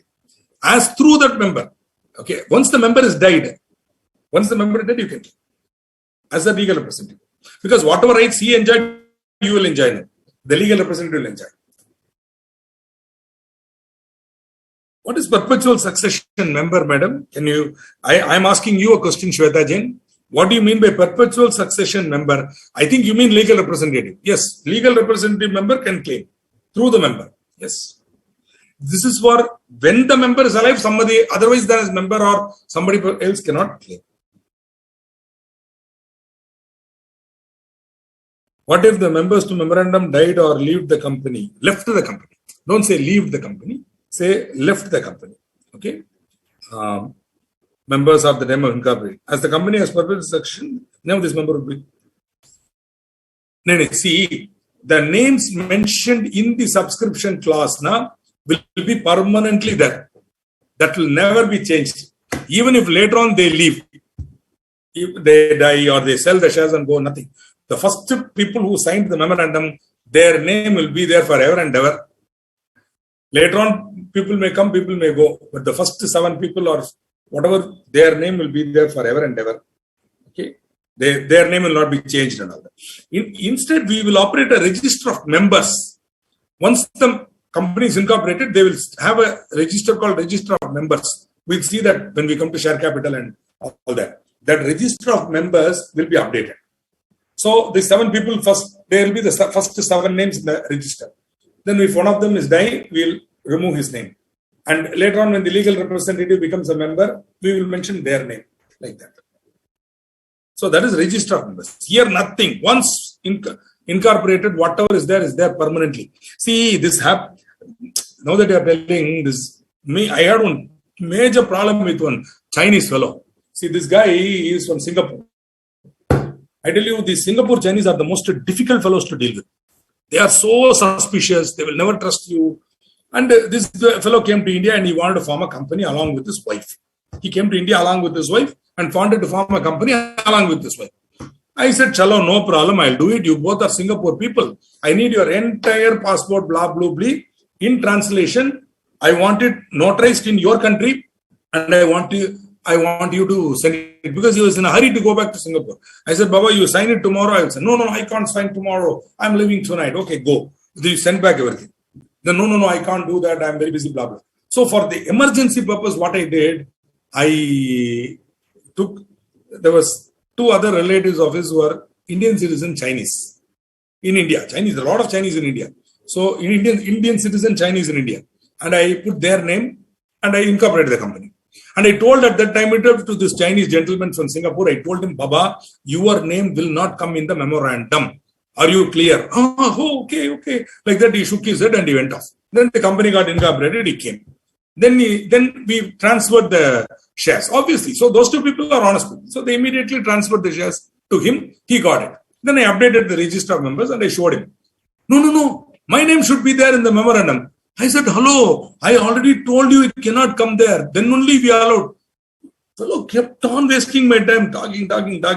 I said, please go. Don't stand here and waste my time.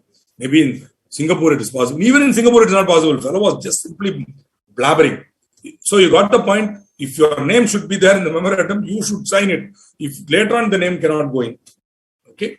I hope I have answered this. I hope it's not. I have not misunderstood your question. Special resolution. If you don't understand, you will have to be ignorant till we come to management and administration. When only we will teach you. Till then, special resolution means special resolution. Don't ask what it is. I will tell you at that time. Or me, hopefully I will tell you at that time. Very good, Darshanji. Vadodara. Vadodara also I have been there. I have been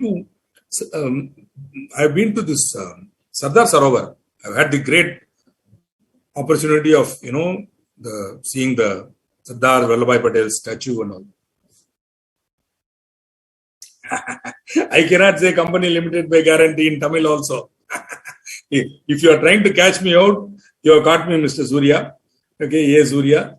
Tamil company limited by guarantee, Tamil super. Hindi you can also kindly learn English.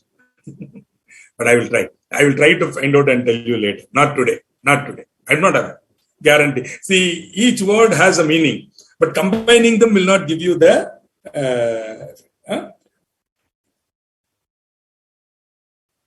but it's a good challenge, but not today. Give me a reasonable opportunity to answer your question in the next class. Right, sir? Yeah, perpetual. See, don't use the word perpetual succession member, Use the word legal representative. Yeah, legal representative can be asked. But he need not be out of his personal assets. Only out of the estate of the deceased it will be paid.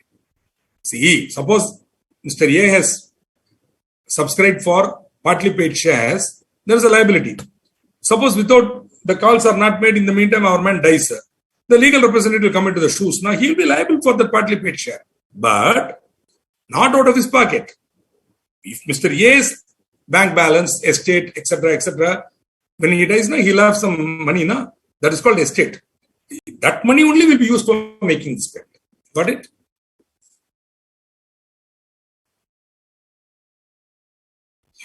See, தமிழ்ல சொல்லணும்னா இப்படி சொல்லலாம். அதாவது அது அப்படியே தமிழ்ல translate பண்ண வேண்டாம். பட் சப்போஸ் ஒரு கம்பெனி வந்து இன்கார்பரேட் பண்றாங்கன்னா அதுல ஷேர்ஸும் இருக்கலாம். இல்லைன்னா என்ன பண்ணலாம்னா ஷேர் கிடையாது, அதுக்கு பதிலாக ஒரு 5 பேர் வந்து என்ன சொல்லுவாங்க, இந்த கம்பெனி என்னைக்காவது வைண்ட் அப் ஆச்சுன்னா இந்த கம்பெனியை மூடும் போது நாங்க இவ்வளவு பணம் கொடுக்குறோம், அது ஒரு கேரண்டி கொடுக்குறோம், நாங்க இதுக்கு நாங்க உத்தரவாதம் தருகிறோம். உத்தரவாதம் தருகிறோம் அப்படின்னு அவங்க சொல்லலாம். அந்த உத்தரவாதத்தின் பேரில் உண்டாக்கப்படும் கம்பெனி தான் உத்தரவாத company, company limited by guarantee. அங்க வந்து அந்த கம்பெனியுடைய லைபிலிட்டி வந்து இந்த உத்தரவாதத்தால் நிர்ணயிக்கப்படுகிறது. அதாவது அந்த உத்தரவாதம் அவங்க கொடுத்த அந்த கேரண்டி அமௌண்ட்டுக்கு மேல அவங்கள கேட்க முடியாது அப்படின்றது தான் உத்தரவாதம் கேரண்டி கம்பெனின்னு சொல்லலாம் அப்படின்னு நான் சொல்லியிருக்கேன். Sorry for talking in Tamil, but then somebody wanted it in Tamil and then I've given it in Tamil. Hey, don't ask me to do it in Telugu, Malayalam, Kannada, I don't know. Okay, either English or Tamil, maximum Hindi, thoda. Okay. Special is nice questions. Some of you are asking very intelligent questions. How does a company without share capital work? Simple. These companies are not profit-making companies. They would be companies for some social object. So they will take donations and they will operate with the donation. So at the time of formation, 6 people will come and say, we guarantee. And that's all. The company will be started. Somebody will give donation and the donation will be used to run that company. It will be a not-for-profit, whatever you call it, licensed under Section 8 company. Usually, most guarantee companies will be Section 8 company or association like that. Commercial companies will normally not go for guarantee because that is foolish, as you rightly say. How will they operate?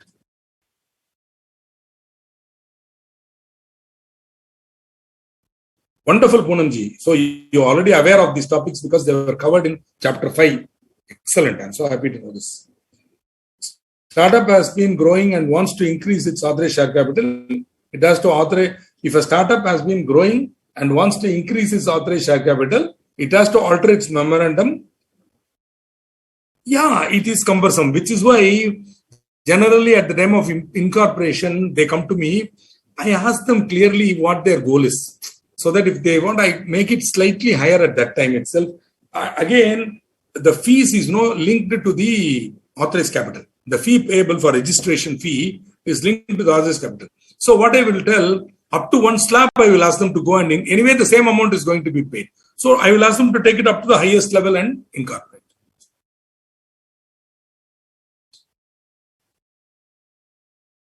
See, subscription clause is the contracting clause. This is the clause by which the founders of the company will sign and say, we want to become a company. That's why, and they also agree to subscribe to the shares mentioned against their name. Suppose each man will say, so many number of shares, like that. And that many number of shares will be taken by that person. Okay. So that's why it's called subscription clause. Once the company is incorporated, they have to deposit the money in the bank and the share will be allotted to him and his name will be entered in the register of members. Okay. Mr. Puneet Yadav, I will teach special resolution when we come to management and administration. The comment given by you is wrong. That's all I can tell now. Okay. So 2/3 of members present and voting proxy not included. Puneet from Gurgaon. Puneet Yadav ji, Aram se. I will, when I come there, permit me to teach you. But if you know, then I will not teach you. Famous story. Man goes to a Zen master. He goes all the way up a mountain to that Zen master and asks him, I know company law, but there are still some things I don't know. Teach me what I don't know. Like that. So the master smiles and says, just sit down. Let's have a cup of tea. So they start drinking tea. One of the disciples brings hot pot of tea and 2 cups. And the master starts pouring. And then as he pours, he keeps on pouring. And the cup is overflowing and falling. And the student, so-called student who came, he's saying, what master are you? You are keeping on pouring. You don't even know that the cup is full. Then the master says, exactly, my dear friend, your cup is full. Empty your cup, I will teach you. I'm not telling this to only Puneet. This is a beautiful story about learning. See, unless we open our mind, then nothing can be learned from a teacher. But if you already have some stuff there, sorry, what can I do? Okay. So don't worry, Baba. This time I have asked for management administration and I'm going to teach you. And I will teach you special resolution. As of now, let me assure you, 2/3 is not there. Okay. I also don't want to speak in Tamil, Maas. Just the gentleman wanted in Tamil and I told him. That's all. Okay.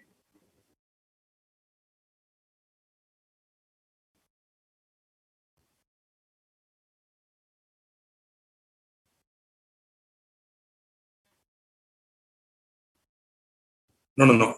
My humble apologies to those of you who don't know Tamil. There was a person who asked for Tamil. For him alone, I answered. In future, I will not talk in Tamil. It was a mistake. I apologize. He was asking. I said, 100%. I have already explained subscription clause to you. I have already explained guarantee in English. He wanted in Tamil, therefore I explained. Okay. See, think about it. In a country like India, if everybody wants explanation in their language, what will happen? Which is why we should be happy that for 200 years the British ruled us. And they taught us this wonderful language, which is the bridge language for all of us. And we should learn this language, which is called English, which is also good for us if you are going outside of India. See, think about it. That way, English is a superb language to learn. You learn Hindi, you learn Tamil, you learn Malayalam. I'm not saying don't learn your mother tongue or whatever. Rashtra Bhaja, Raja Bhaja, blah. But learn English. Do not ignore English and the power of ability to speak English in a country like India, especially at the higher levels of management. Okay, if you just want a government job, if you want a clerical job, Hindi is enough, Malayalam is enough, Tamil is enough. But if you want to be in a higher level in private sector, in this country, anywhere in this country, your knowledge of English should be very important. Sir, I have a question to name reservation. We'll come to name reservation. I will talk about name reservation in another class. In the next class, I will talk about it, or maybe this class.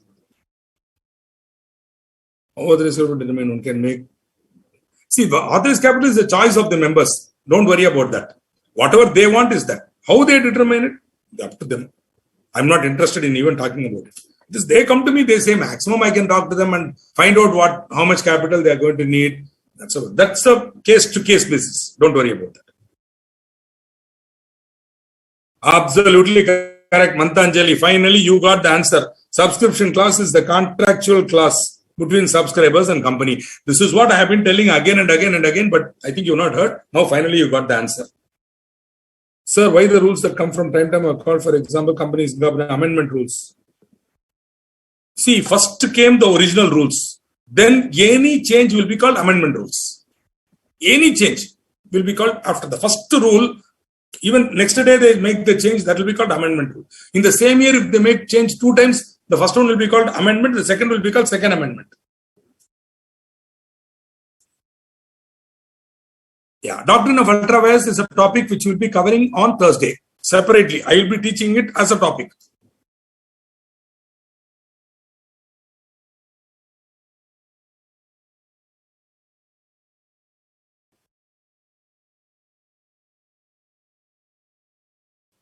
Okay. Now, this is the format of the various kinds of memoranda. For example, if you want to form a company limited by shares, then the format of the memorandum is in table A. If you want to form a company limited by guarantee not having share capital, table B. Memorandum of association of a company limited by guarantee and having share capital, C. Similarly, unlimited company, where the liability of the members of the company is unlimited, not having share capital, table D. Having share capital, table E. Company, this is for memorandum. Articles of a company limited by shares, table F. So, basically, table A and table F will be maximum used. The rest of it is available, you can use. Table A and table F will be regularly used. The articles of association of a company limited by guarantee and having a share capital, table G. Not having share capital, H. Unlimited company, I. Unlimited company not having share capital, J. Now you might want to remember this, and because in the MCQ they may ask you this question. In the multiple choice questions, they might ask you this. Otherwise, I don't see a big need. for you to remember. But suppose they are asking an MCQ. This is a nice MCQ to ask. Easy MCQ to ask. We move on to name clause. Somebody wanted to know about what is that? Reservation of the facilitation of incorporation of a company. Why we can't use corporation word? I have a question relating to name reservation for the facilitation of. Sir, why we can't use corporation word? You can. With the permission of the central government, you can. We'll come to that point. For example, the Life Insurance Corporation Limited, LIC. It's there. No? The name stated in the memorandum shall not be. See, we have seen the clauses. Now we are going to see separately each clause. Then we are going to see alterations. How to alter that clause. So now we are going to see name clause. Here for name clause, there are certain conditions and certain rules. We are going to see that. First concept is that the name stated in the memorandum shall not be identical with or resemble too nearly the name of an existing company registered under this act or any previous company law. Means previous company law includes 1956 and on. So even earlier company law, if it's incorporated, it is a company. The word company is defined as a company incorporated under the Companies Act 2013 or any previous company law. So existing company means company registered under this act or any previous company law. So your company's name should not be identical with or resemble too nearly the name of an existing company. Too nearly resemble is where the danger is. For example, phonetic sounding is also there. The same pronunciation may be there. That is also to be avoided. Of course, you cannot be identical, similar. You can't have it. Okay. Or it should not be such that its use by the company will constitute an offense under any law for the time being in force. For example, there may be certain prohibited terms which you cannot use. So it will become an offense if you have such words. Similarly, there are, for example, if in that particular state there is a prohibition on gambling, you cannot say, or you cannot have a company which says XYZ Child Traffic Limited, Child Trafficking Services Limited. It's an offense here to do child trafficking, drugs and all. You can't have that name, okay, because it is offense. Also, it is undesirable. Certain names are undesirable, like that. Some names are offensive to the feelings of other people. Such names cannot be used.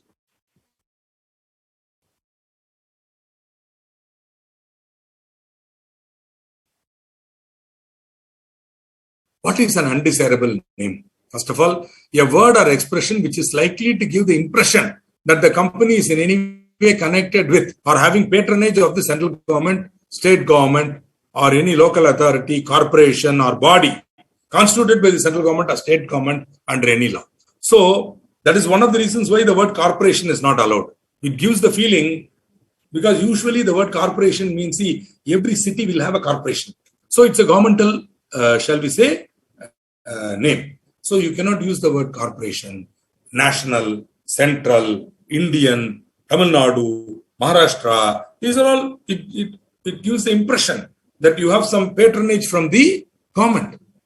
So, if you still want to use it, you have to get the previous approval of the central government. That's all. So, if you still want to use corporation, then Maximum Finance Corporation Limited, no problem. You can go to the central government and get that. They will ask you why you want it, what do you want. They give it. If they see it's fit enough, they'll give it. Suppose they don't give, they reject the name, I'll tell you that there is a remedy available to you, but I will explain to you. When we come to, reservation of name, I will tell you. Right? Now, thank you, Ms. Mantanjali, for accepting your understanding. A person may make an application. So, before you incorporate the company, do you remember? You have to apply for the name, reservation of name. Today, what we do when you use Spice Plus, the name application is part A. So that goes first. The name is approved then. So you make an application in that form, Spice Plus part A, and pay the fee. and then you 1,000 rupees fee. Then the registrar will then revert. Within 2 days, you will get an email. If the name is acceptable, they will give it to you. But if it is not, then they will say, sorry, they will not, you can't have this name. They will give you option to choose some more names. They will, I think you are allowed to do it 3 times. You can change. For the same fees, you can do it 3 rounds. Okay. Now, you will have to clearly give the name of the proposed company in case it's a new company. Or if it's an alteration of name, the name to which the company proposes to change its name. Suppose you already have one name, you want to change the name to something else, then you have to do this. I had a company which was called Blue Dot Consulting. Now, then I decided to change it. We have now changed it to the name Prometheus Consulting. Prometheus Consulting Services Private Limited. So this name got changed. And so I had to mention Prometheus. It so happened there was another company, Prometheus, some other name, but something to do. But luckily we got the name Prometheus. Okay, upon receipt of an application for reservation of name, the registrar may, on the basis of information and documents furnished along with the application, reserve the name for a period of 20 days from the date of approval or such other period as may be prescribed. So if your name is okay, then they will say your name is reserved, but only for 20 days. Okay, within that time you have to incorporate the company. See, today with Spice Plus, it's automatic.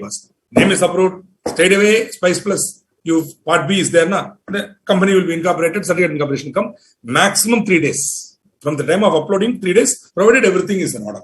If there is any correction to be made, they will ask you to correct. If the memorandum or articles need some correction, they will tell you.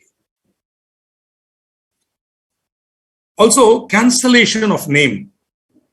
Suppose they have reserved the name, but then it is found that the name was applied by furnishing wrong or incorrect information. Then, in case the company is still not incorporated, the reserved name will be cancelled and the person will be liable to pay a penalty for 1 lakh rupees because he has applied for that name under false pretenses. If the company has already been incorporated, be careful. There is a company means automatically a creature created by law. It cannot be cancelled. The certificate of incorporation, once issued, cannot be cancelled.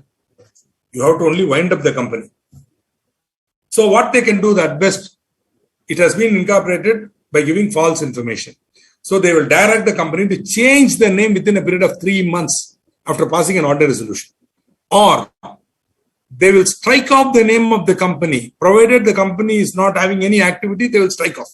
Lastly, in case the company has already created some assets, borrowed money and all, then they will make a petition for winding up of the company. This is the only thing. That's why, once you create that company, bring it into existence by an act of law, only another act of law can kill it, which is called winding up. We move on to articles. The articles are the bylaws. The section definition says articles means articles of association, originally. But in reality, what is articles? Articles are the bylaws.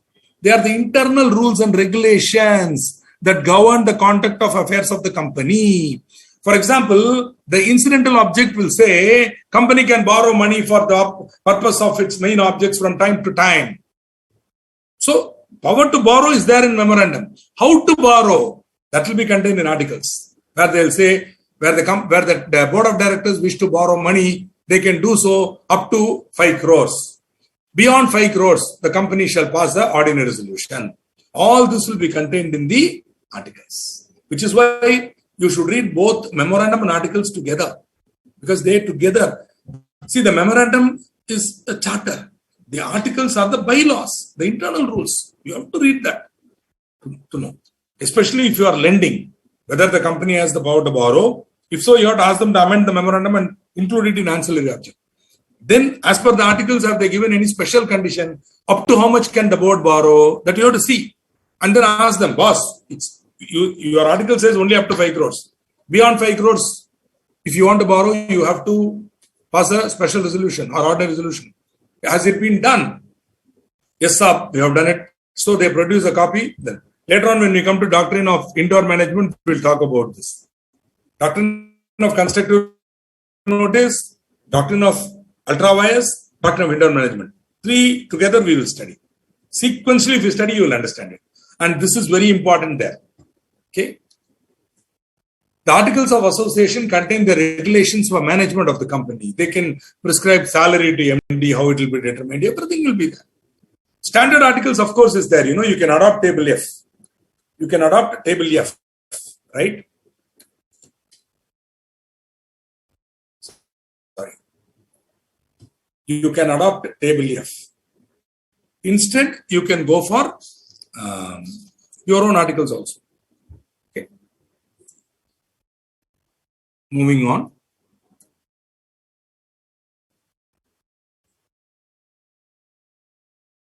This is a new concept which has been introduced in the Companies Act. Before that, there is a question by Ayush Agarwal which says, "Sir, can we be exposed to Spice Plus practically, sir? Is it a module on MCA website? Or every function which we access from MCA websites can be referred as?" No. Spice Plus is Incorporation of Companies is a separate module where you have to go.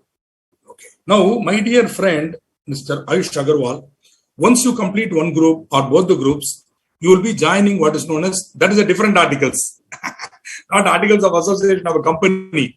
You will be entering into articles with a chartered accountant, articleship. You will become an apprentice with a member of institute.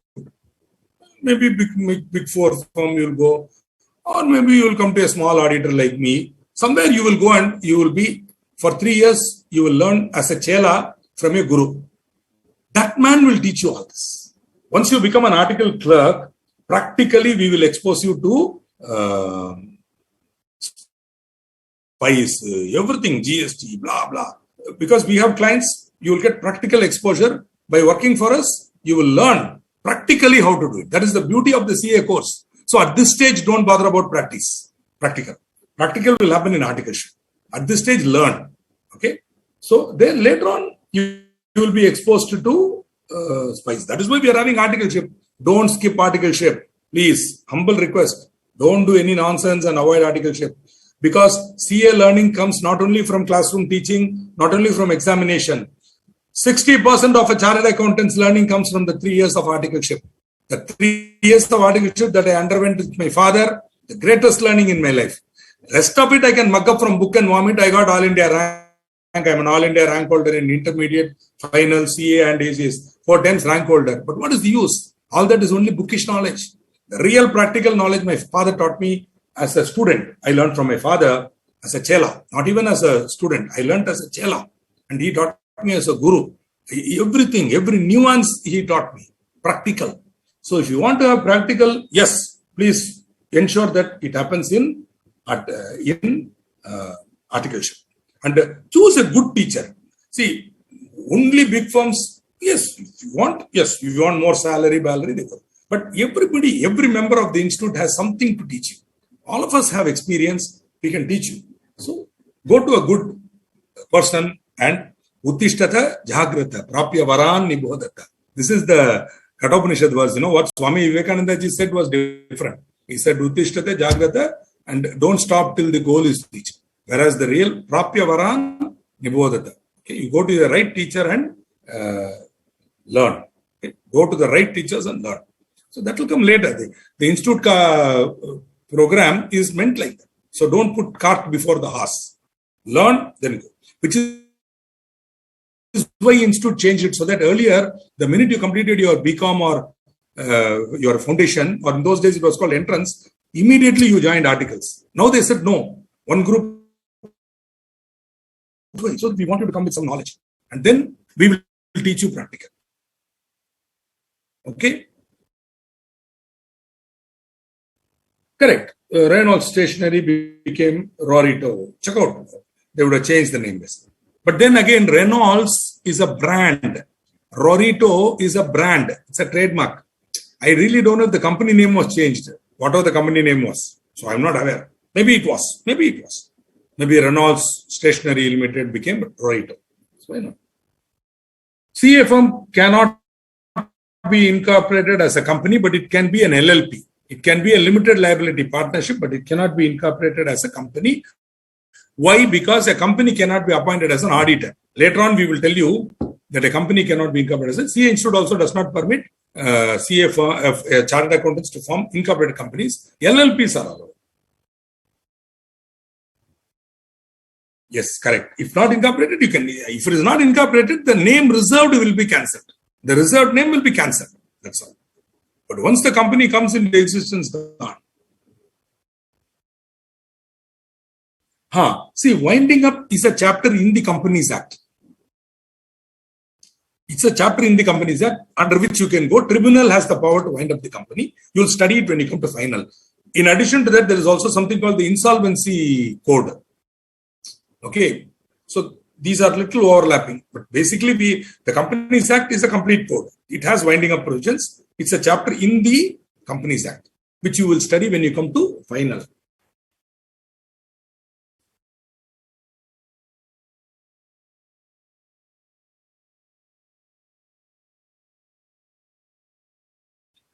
Mr. Moria's good point. I think slowly India is moving away from the language issues to understanding each other. Which is more important.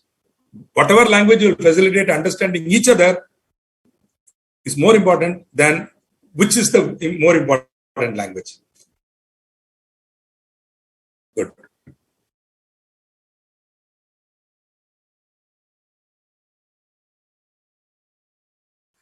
Himanshu ji, later on when we come to name, alteration of name and all, we will talk about brand also.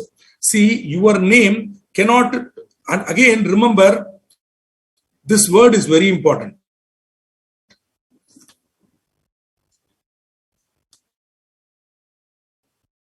I'll show you. Identical with or too nearly resembles. So your Adidas and Adibas, just for the one BD, yes, it's not identical, but it resembles too nearly the name.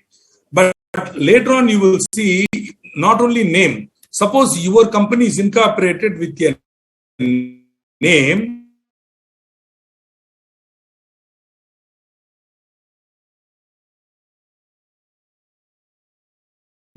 The trademark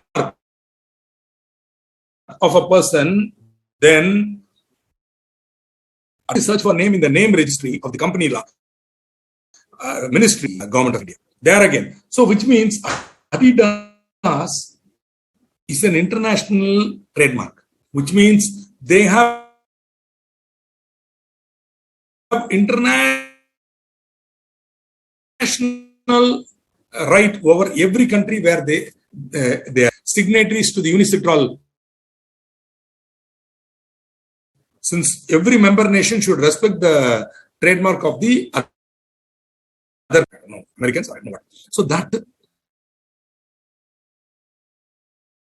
country, but I know for sure Adidas is if you want to include entrenchment provision in the articles, then that amendment to the articles should be agreed to by all the members of the company in the case of a private company. And you have to pass a special resolution in the case of a public company. In the case of a private company, all the members. In the case of a public company, for introducing entrenchment provision, they have to pass a special resolution. So where the articles already contain, at the time of incorporation itself, I have included entrenchment provision, right? Then the company should give notice to the registrar of those provisions separately. Okay. As of now, they are not prescribed anything, honestly. See, these entrenchment is something they are copying from a foreign law. Chalo, good. But half the time, nobody will use it. To my knowledge, nobody will use this. Simply, it is there in the law. Okay. Good. We already saw the format of the articles, F, G, H, I, and J. But they can adopt these model articles. Okay. But they can also have their own clauses. Right.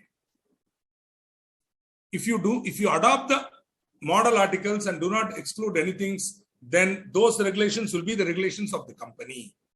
Okay. Where the company has not made any separate provision in its articles and it has adopted the model articles, then the model article provision will be applicable if the articles are silent. Suppose the articles do not provide for investment of money. Model articles are providing for investment of money. Then that clause will apply. Suppose the articles do not provide for appointment of additional director, but model articles are providing, then you can appoint like that. So many things which are there in the model articles will automatically apply if you are silent. But if your articles is speaking something which is there, that will apply rather than the model articles. So where the articles are mentioning the topic, the articles will apply. But where the articles are silent, the model article will apply. So if you have adopted table F, you can still have your own classes.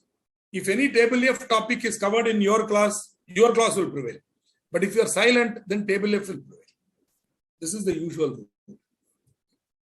In those days, the format of the articles was contained in table A for your information. Now it is in table F, G-H-I-N-J. Section 6 says the Companies Act 2013 will override the memorandum and articles because the provisions of this act shall have effect notwithstanding anything to the contrary contained in the memorandum or articles or in any agreement executed by the company or any resolution passed by the company in general meeting or by the board. Whether the same is registered, passed or whatever, the act will prevail. Memorandum, articles, agreements, resolutions cannot be in contravention of the act. Okay, the Companies Act is superior. Any provision contained in the memorandum, articles, agreement or resolution, to the extent it is repugnant means unacceptable to the provisions of this act, will become or will be void as the case may be. Okay. So act will override the memorandum and articles. See, you will note that section 6 starts with the words save as otherwise provided. Save as otherwise expressly provided in this act. So wherever they want a particular clause to override, they will agree. Other than that, act will always prevail. For example, appointment of additional directors, later on you will study it in final, but for example, I am telling, appointment of additional director, they will say, without prejudice to what is provided in the articles, without affecting what is provided in the articles. If the articles provide, that will prevail. But if the articles are not providing, then this will come. Like that only they will say. So wherever they have expressly said articles can be providing otherwise, other than that, no other provision can be contradicting the act. Okay.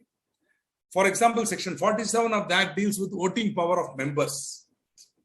There is a notification in 5th June 2015 that section 47 is applicable to a private company subject to its articles of association. So voting powers of members is dealt with in section 47. Now 47 is superior to articles. But that new notification or new announcement, notification means announcement. That new announcement of the government says, where it's a private company, then the articles can provide differently. Because 47 is applicable to a private company subject to articles. So this is an example of otherwise. So where they provide otherwise, where they say you can, then you can. So section 47 will operate fully for public companies. Whereas for private companies, the articles of association can provide otherwise. Okay. So in this case, the AOA will become superior. And section 47 of the act will not be applicable. So these are all specific examples. Save as otherwise expressly provided in this act. There should be a specific, either the section should tell like that or whatever. Okay. As I already mentioned, the memorandum and articles, when registered, shall bind the company and the members thereof. So there's a binding contract between the company and the members. So the company is bound to members, members are bound. Also, there is a contract between members inter se, but members are not liable to each other. Unlike partnership, where if one partner pays the loan entirely, repays the creditors, he can collect it from the others. Here, nothing like that. You pay what you are liable and go. I don't owe you, you don't owe me. So members are not liable to each other. But the memorandum and articles of association constitute a contract between members inter se. So they are all bound by it. They are bound to the company, company is bound to them, they are bound to each other. Okay. All money is payable. Money means money. It's a funny way of saying money. All money means money. Payable by any member of the company under the memorandum or articles shall be a debt due from him to the company. Debt. It can be collected by the company as if it is a debt. Remember, the MOA and AOA create a contract between the company and its members and the members inter se. But a non-member, such as a director, has no right to sue under the MOA and AOA. Right? So I want to close this session with the two case laws. I don't know what is the fate of my internet connection. I think many of you would have got angry with that. I don't know. To my knowledge, the connection is good. Anyway, let me reserve this for the next class to answer the question asked by my friend Mr. Jayendra Kumar. I am going on schedule. Train is on schedule. Today we were to cover up to here. I have covered. Today my goal was to cover up to here. By the grace of God, we have covered. Okay. So today, since I didn't give a break, I am taking the liberty of closing the session a little early. 8:15, I want to close the session, which I am now closing. I'm not going to cover the case laws and all. I'll do it in the next class. I'm sure you are not angry, but sometimes, I will dramatically say certain things. Don't get worried by it, because I like to put things very dramatically. So sometimes I'll say you are angry, because definitely, when you want to listen to the lecture and the internet is there, you will say, shit, why is this fellow not having good internet connection? Why not? After all, we are all human beings, right? To get angry is part of being a human being. Right? Good show. Aram se, learn the subject slowly. Don't worry about the PowerPoint presentation. It is only a notes. Read the institute material. And let me close with one comment. Our institute is doing a great job of providing you with such, content. And to an extent, there are some excellent faculty. Maybe even an idiot like me is contributing something to you. But this is being done free of charge by the institute. Whereas many coaching classes are fleecing you. Your father and mother hard-earned money is being wasted on these criminals who are promising you all sorts of things and collecting money from you. My humble request, be careful. Unless the faculty is of really good reputation, please don't throw your money, hard-earned money of your parents or yourself in such things. Whereas our institute is providing so much available free. Kindly use this. Kindly spread this message to your friends. Put it on Tax Guru. We are putting so many things on Tax Guru. Put this on Tax Guru and tell people that this facility is available to them. As a member of the institute, I am humbly requesting you to do this. Wonderful. I wish you all the very best. Have a great evening ahead and looking forward to meeting you again in the next class. Thank you. Bye.